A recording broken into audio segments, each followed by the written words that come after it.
Hi guys, मेरा नाम है आकाश और आप देख रहे हैं की स्टॉक। दोस्तों, आज की वीडियो में हम बात करेंगे सिद्धू मूसेवाला के बारे में, जो कि एक बहुत भी पॉपुलर सिंगर और एक टर्न्ड पॉलिटिशियन थे। एक दिन जब सिद्धू मूसेवाला अपने घर से निकले तो उनकी थार पर 30 से ज़्यादा गोलियां बरसाकर उनको मौत के घाट उतार दिया गया। दोस्तों, ऐसा पहली बार नहीं हुआ है जब हमारे देश के किसी ऐसे पॉपुलर सेलिब्रिटी को इस तरह से भून दिया गया हो। आज के वीडियो में हम ऐसे दो पर्सनालिटीज़ के बारे में बात करेंगे जिनके साथ पहले से ही ये इंसिडेंट हो चुके हैं। गुलशन कुमार। दोस्तों, गुलशन कुमार को कौन नहीं जानता। गुलशन कुमार के पिताजी का एक जूस का बिजनेस हुआ करता था। बचपन से ही गुलशन कुमार उस बिज़नेस में लगे हुए थे, जिसके बाद धीरे धीरे उन्होंने बिज़नेस को स्विच किया और स्विच करके वो टेप और कैसेट्स के बिज़नेस में आ गए। जब उनकी मेहनत और लगन काम आई और कैसेट्स और टेप का बिज़नेस चलने लगा तो गुलशन कुमार को लगा कि क्यों ना इसके प्रोडक्शन हाउस खोले जाएँ और कैसेट का प्रोडक्शन किया जाए। तब धीरे धीरे गुलशन कुमार ने नोएडा शिफ्ट होकर वहाँ पे एक कंपनी का इस्टेब्लिश किया। दोस्तों, ये कंपनी फॉर्म हुई थी 11 जुलाई 1983 को। गुलशन कुमार बहुत ही धार्मिक व्यक्ति थे, इसलिए उन्होंने इस कंपनी की शुरुआत ही एक धार्मिक गाने के साथ की। गुलशन कुमार बहुत ही डाउन टू अर्थ इंसान थे, इसलिए उन्होंने टी सीरीज़ जब इस्टेब्लिश किया था तो उन्होंने पहले से ही फैसला किया था कि वो नए नए म्यूजिक सिंगर्स और म्यूजिक डायरेक्टर्स को मौका देंगे।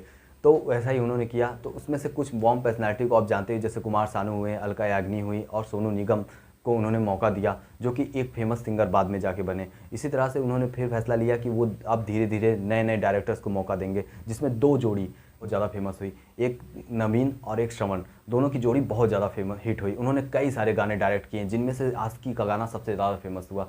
आशिकी मूवी इतनी ज़्यादा रिकॉर्ड बना दी कि उसने 2 करोड़ कॉपीज़ बहुत ही जल्दी समय में बेच दिए।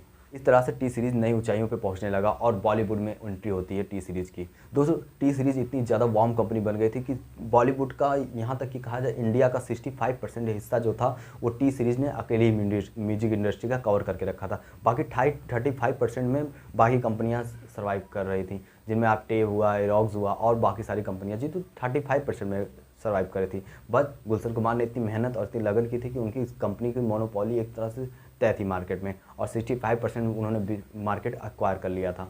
इसी तरह दोस्तों धीरे धीरे टाइम बीतता रहा और नदीम थे, उनको वो डायरेक्टर थे बट उनको गाने का भी शौक़ था, तो वो गाना गाना चाहते थे। पर गुलशन कुमार इसके सख्त खिलाफ थे, क्योंकि उनकी आवाज़ इतनी अच्छी नहीं थी। पर फिर भी उन्होंने जैसे तैसे करके गाना गाया और अपनी एक नई एल्बम रिलीज़ की और गुलशन कुमार से उनको प्रमोट करने का कहा। गुलशन कुमार ने जैसे तैसे पुरानी दोस्ती यारी होने की वजह से उसको प्रमोट किया, बट गाना नहीं चला, गाना फ्लॉप हो गया। लेकिन फिर भी नदीम नहीं माने। नदीम फिर से करना चाहते थे, फिर से गाना गाना चाहते थे, लेकिन गुलशन कुमार ने कह दिया था कि मैं इस बार तुम्हें प्रमोट नहीं करूंगा। तो तब नदीम को लग गया गुस्सा। उन्होंने कहा मैं अब गुलशन कुमार को सबक सिखाऊंगा। बट उस समय जो अंडरवर्ल्ड था वो बॉलीवुड में अपना पैर पसारे हुआ था, क्योंकि अंडरवर्ल्ड के इस समय बहुत इन्फ्लुएंस हुआ था इंडस्ट्री में कि किसको रोल देना है, किसको ये रोल देना है, किसको वो रोल देना है, सब कुछ अंडरवर्ल्ड ही डिसाइड करता था उस टाइम पे।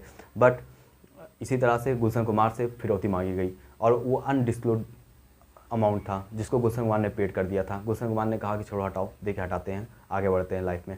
तो इस तरह से वो पैसा वैसा दे के आगे बढ़ गए। लेकिन नदीम को लग गया गुस्सा, वो माने नहीं कि ऐसे कैसे ये बच गया। नदीम के काफ़ी अच्छे कॉन्टैक्ट थे अंडरवर्ल्ड से, तो उन्होंने फिर से अंडरवर्ल्ड को कॉन्टैक्ट किया कि वो गुलशन कुमार को फिर से धमकी दे। तो इस बार जो अंडरवर्ल्ड था उसने गुलशन कुमार से 10 करोड़ रुपए, दोस्तों 10 करोड़ रुपए की मांग की। उस टाइम पे, जिस टाइम पे 10 करोड़ रुपए की वैल्यू बहुत ज़्यादा हुआ करती थी, उस टाइम पे कोई भी 10 करोड़ रुपए देने से पहले हज़ारों बार सोचेगा। तो गुलशन कुमार ने ऐसा किया कि उन्होंने अमाउंट देने से मना कर दिया। अंडरवर्ल्ड को ये बात बिल्कुल पसंद नहीं आई।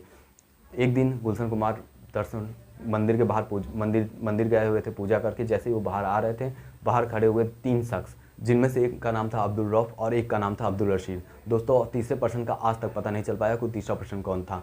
इन तीनों ने मिलकर गुलशन कुमार को, जैसे ही गुलशन कुमार बाहर आए, उनसे कहा कि बहुत कर ली पूजा, अब पूजा ऊपर जाके करना। ऐसा कहते ही उनके ऊपर लगातार कई गोलियां चला दी, जिसमें 16 गोली, दोस्तों 16 गोली उनके शरीर में जाके लगी और उनको तुरंत वहाँ से उठा के कूपर अस्पताल, मुंबई के कूपर अस्पताल ले जाया गया, जहाँ उन्हें मृत घोषित कर दिया गया। तो इस तरह से एक वार्म पर्सनालिटी हमारे बीच नहीं रही।